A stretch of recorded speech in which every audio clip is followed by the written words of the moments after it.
Yeah, I'm back. Hello, hello, hello. Happy day. Happy day. Hopefully, I could try to look like I'm not on the phone so I could be calm. I don't have to be rudely interrupted on some weird shit all the time out here. But,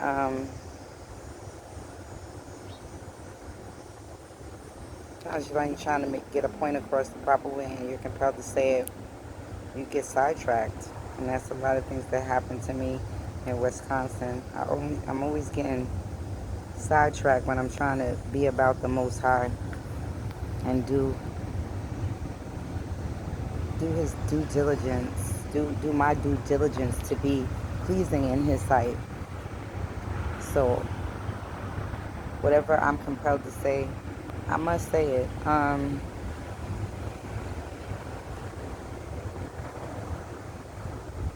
Everything, everything belongs to him. Everything. It doesn't matter how much riches and gold and things you have, and that's what I learned in this situation I've been in. That nothing goes with you when you die. So you're supposed to enjoy the fruits that he laid for you here. That's what he tried to do for Adam and Eve when he created them, and then they didn't listen, they weren't obedient. Then it's hard to be obedient in this world when Satan and Lucifer and the devil are running around, and people are so susceptible to their desires of humanly flesh. And I'm not a hypocrite. I could speak because I know I've been there, and um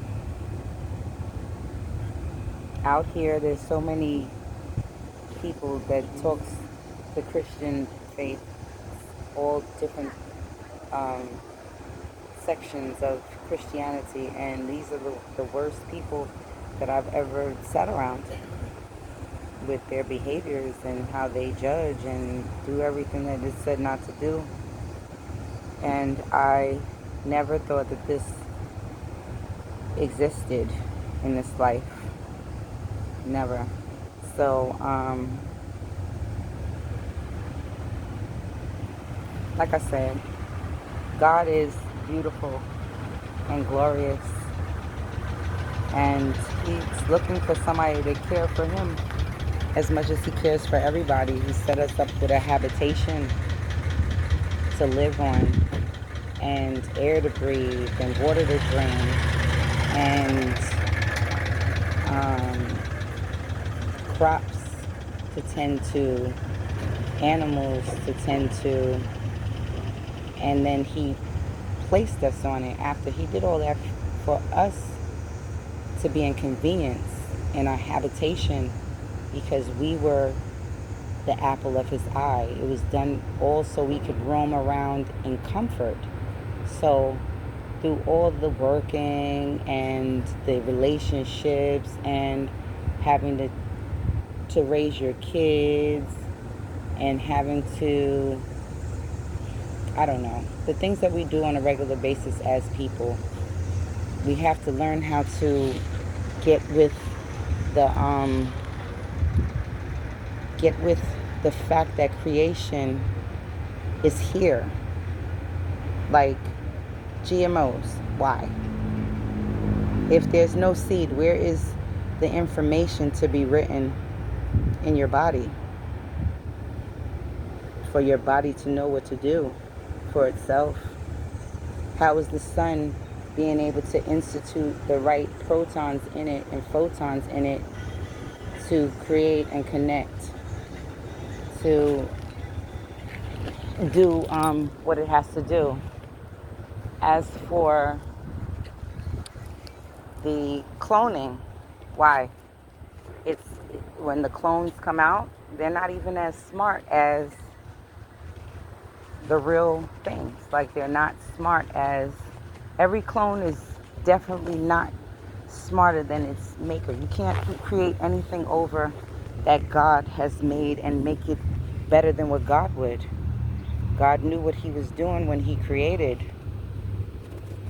And man does not know what he's doing because he doesn't even know what tomorrow brings.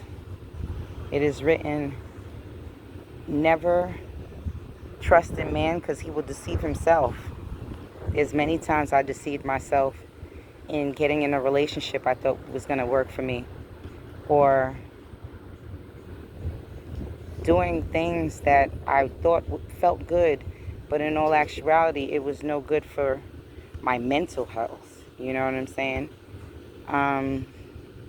I've deceived myself many times. So why do I have to lean on anything more than what God has given me? And there's nothing that I can't ask him for that will not come through for me, because he loves me. He knows the hairs on my head. He knows every birthmark on my body. He knows my thoughts before I even know them. There's times I'll step in a room or a situation and I'll have a deja vu. Like early this morning, I had a deja vu, seeing everything the way it was when I woke up. So I was right where I was supposed to be at the time I was supposed to be at it. Now, life is serious. That's all we have, you know. And I don't take anybody's life for granted, especially not mine. So in this aspect, I'm compelled to come out and talk about the Most High and his glory and his greatness. And that's why he deserves for the angels and the elders to sit around him and say glory, glory, glory, because they know that without him they would not even be they wouldn't be part of supreme thought to come into fruition and manifestation. So I got to give the glory to the God and make sure that I do it all the time, without distraction. I like when I could do that without distraction. As for when I'm going back to what I was saying about, it's good. Yeah, praise the word. But know the word came from something higher than itself and knew it and had no problem telling everybody, no, this goes to the Father. Stop wanting a Saul, meaning King Saul that came before David. Man wanted a king. And God asked them, they wanted something that they could see to be above them, opposed to just God. That was the story. That's how Saul got chosen to be king and anointed, because he was set apart from all of them. He was the tallest one, and he was very handsome, pleasing to look at, and he was godly. He was on a godly path compared to everybody else in God's eyes. So he said, okay, I'm going to find you a king just for you. And it changed up. God never changes up. He made it all. What he got to change up on it for? You know what I'm saying? He's not going to get big-headed off of anything, because he's the one that created it. He fashioned it. And the word went out and did the work. You know what I'm saying? The word, as God said it, he don't have to get up for nobody. He don't have to get up and do nothing for nobody. He said it, and Christ was on it like that. Made it happen. The minute he said it, the angels get up and they get on it like that and make it happen. And that's a magnificent God. Like, he my king. He's my Boaz. He's my originator. He's my Alpha and Omega. He is the Alpha and Omega. After I am gone, he will still be. And that's a beautiful thing. After Christ was gone, he was what made him resurrect. Because Christ believes in him. He gave him the glory. He walked blemish-free on this earth. So Christ even said he didn't come to destroy it, he came to fulfill it. And he did. He walked through everybody. And everybody's like, how could you sit down with the wine bibbers? How could you sit down with the prostitutes? Who is this guy talking this in such authority? And he's sitting with the worst of the worst. But the worst of the worst was those who judged, because they didn't see God's work in hand. They was just too busy talking. And we gotta start listening opposed to talking. We gotta start discerning. And the best way to do that is by, yes, he said you cannot get to the Father except if you get through me. But he also said, when they said, they're prophesying and doing the things that we do by your name, should we rebuke them? Rebuke them. And he said, no, you don't do that, because you don't even know what somebody's going to be later on. You let them do what they're doing. They doing God's work. Why we got to stop them? Because they not chilling with us? Why we got to stop them? Leave them to their business. They doing their business. They doing what God wants done here. Healing. He wanted his whole atmosphere to be healed at that point, and it just didn't work, because man is always cutting his head off. Man is always cutting his own head off because he can't see the help that's being provided before him at the time. At the time God appoints the time for men to hear, they don't never hear. That's what happened in Noah's day. That's what happened with Lot and Sodom and Gomorrah. That's what happened.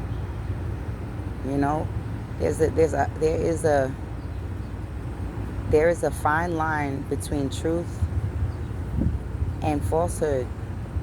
And God is truth all the way. And we don't know his plans, because some of us don't even know ourselves, because we're too busy with the trends. I never liked the trends. Anybody I was on my own thing, talking about God, trying to learn God. I didn't care what it took. And for a while, I used to give Christ the glory all the time. But then I read more and more, and the more you read these books, not just the Bible, not just the Quran, because the Quran will lead you back to the Bible. If you're smart, you'll start to read the stories that happened in the Bible the minute you get into the Quran, or else you didn't totally submit. You know what I'm saying? You didn't totally give yourself you don't understand. You just in submission all the time, and it's pleasing to God, but at the same time you understand why you're submitting. So you would have to go back to Tanakh and read the whole thing to understand God. When you get to the New Testament, you hear the praise and the glory and the miraculousness of Christ, a man that could do awesome things on earth. So you sit up and you like that, because everybody likes a miracle. Everybody got to see it before they believe it. So it's a beautiful thing to just believe in the Most High. For me, that's how I really feel. He always reveals what needs to be done, right when it needs to be done. And I'm sure that I'm going to get out of Wisconsin and away from this tyranny. And even if it's by going with him, at least I do not have to suffer the things, the evil that man does, and Christ was beautiful. If I could have lived that day, and I have the mindset that I have now and the heart that I have now, I think that I would have threw myself on him when they were beating him, opposed to saying I want to rub his blood upon me to cover me. God never slaughtered animals. Never slaughtered man. He slaughtered animals. Even when he told, as a template to him sending down Christ, he told Abraham to take Isaac up to Mount Moriah and slaughter him like a burnt sacrifice. And Abraham, he had so much faith that God was still going to give him the promise if he let go of this child, because he already let Ishmael out. So I think he battled with himself, because he had to let Ishmael out because of what Sarah told him to do. And that was his son too. So he said, okay, I'm going to take Isaac up there, because I know God going to give me another one. That's how he didn't care if he was 100 and Sarah was 100. God did it when they was that age, so he could do it again. He had belief in that, and the minute he took him up to Mount Moriah, God told him, don't do that. I got something for you. and he found the ram in the thicket. So to me, that story let me know God don't slaughter people as that was not the ransom. He called it in the Psalms, and I believe in Daniel. No, the Psalms in Isaiah. He called it a ransom. That he was a ransom for man, Christ. So to me, when he got stabbed underneath in his side, and the veil of the holies of holies was ripped, that to me said that now we have an obligation to be our own servant, our own king, and our own prophet to ourselves. We don't have to now put a chain on the ankle of our high priest as he walks into the holies of holies and makes an atonement for the sacrifice that God put down for you to have atonement. We don't have to do that no more, because now the veil is ripped. When the priest would go in there and somebody's heart was off when they came to make a sacrifice, or the priest's heart was off, they had a bell on it as well, that when he walked in and it wasn't right, he died. So they had to pull him out on a chain that they tied to his ankle if he was to die, because he wasn't 100% through going through. Christ was 100%. He was slaughtered by man in the most heinous way. So he was ransomed, all right, but he was God's son. We held him captive from God. That's how I would see that one. You know what I'm saying? I see it differently. And now when the veil was ripped, no, it's all right, sweetheart. When the veil was ripped, that said that you that killed him have to do your own atonement, because he was placed here in the flesh to be your guider out of sin into light, into the most high, closer to the Father, closer to the Most High. That's why I would say he has to get the glory. He's jealous. He has to get the glory. You know, now the veil is open. So this Holy Spirit is part of him. He feels and knows everything. We don't have to wait he already knew it. He already knew and felt everything, but he wanted to test how much you are. He veiled himself so he don't kill us off top. When the children was in Egypt and came out of Egypt, read what happened to the kids and grown folk, old folk, it don't matter, young babies. Read what happened to them in their 40 years and 40 journey through the desert. How many times God almost slaughtered them?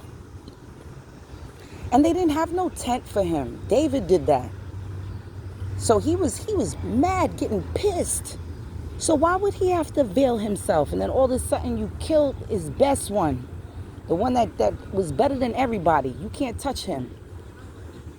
How you think he gonna feel? He gonna rip the veil. Oh yeah, you got it like that? Now let's see what you do for yourself. That's how I took it.